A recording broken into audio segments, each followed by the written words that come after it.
sacrificing time and energy for positive, sincere, noble, sacred activity. We sacrifice our time and energy all the time, But instead of sacrificing them 100% to not so sacred, not so noble, not so beneficial activities, we sacrifice some of it for noble, sacred, kind, devoted, compassionate activities. So that is merit. Yes. As you have read the life story of Milarepa, Marpa seems to be very hard on him, asking him to build houses, but not even for him, for his son, goodness sake. And asking him to build triangle one and break down, round one and break down, and tell him who told you to build such houses, and how dare you build such a triangle house for my son? Are you trying to curse my son? And then Milarepa insisted that you told me, really, you instructed me to do this. Then Marpa said, oh, maybe I was drunk. That doesn't make it better. That doesn't make it easier. So why Marpa has to do that to Milarepa? It's because Milarepa was special. Marpa didn't do this to everybody. Marpa did this to Milarepa because he is very special. And that is what made Milarepa Milarepa. And when Marpa's wife told Marpa, the consort told Marpa about the hardship that Milarepa is going through, Marpa, no, of course. But he did not show that to Dagmema, the Marpa's consort. And Marpa quietly shed tears. But in front of Dagmema, and in front of Milarepa, he became even more wrathful. And at one time chased them around with his red sandalwood walking stick. So all of this was done and worked, and the result of which is what we have today, the Milarepa. Just by hearing his word, our body feels different.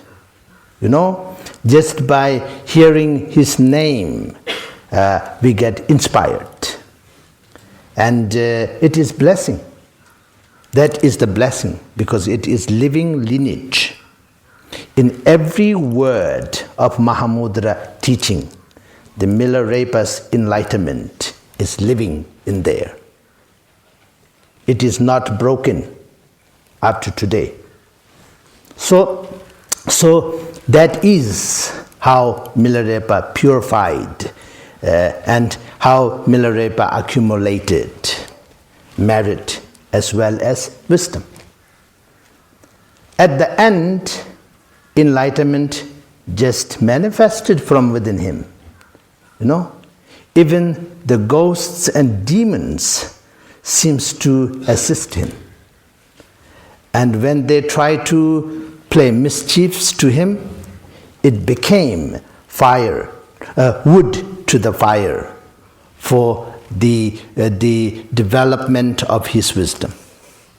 So even enemies become the best friend.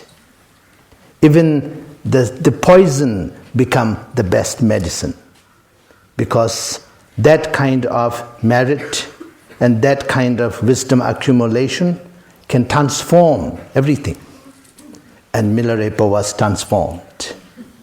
And Milarepa is, after more than 1,000 years, still transforming us. just by hearing his name. You know, Milarepa, M-E-L-A, it sounds Italian. No, you know, it doesn't mean anything. But just by hearing his name, the blessing is there, and we all feel the blessing. So it is because of his merit, because of his wisdom. So the same thing we have to do to attain that kind of realization. Yes. Of course, nowadays every teacher has to be political correct. So don't worry about sandalwood stick. They are long gone. Okay?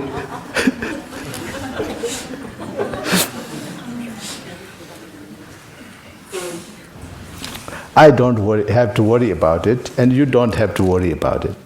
We all don't have to worry about it. Sandalwood sticks turned into sandalwood incense.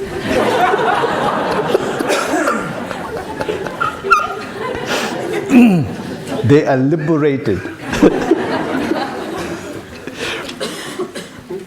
Now, through this we can see very clearly the importance of merit as well as accumulation of merit as well as accumulation of wisdom, both together.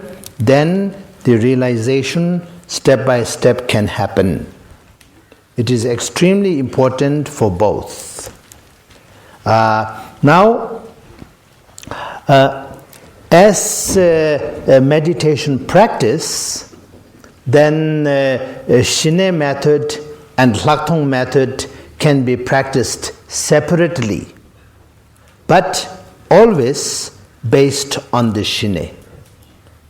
So it will be almost impossible to have Hlakthong without Shine.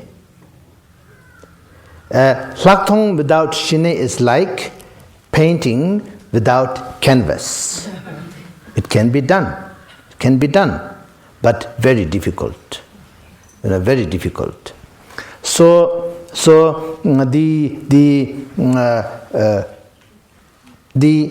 our inner wisdom can only manifest when it is allowed to manifest.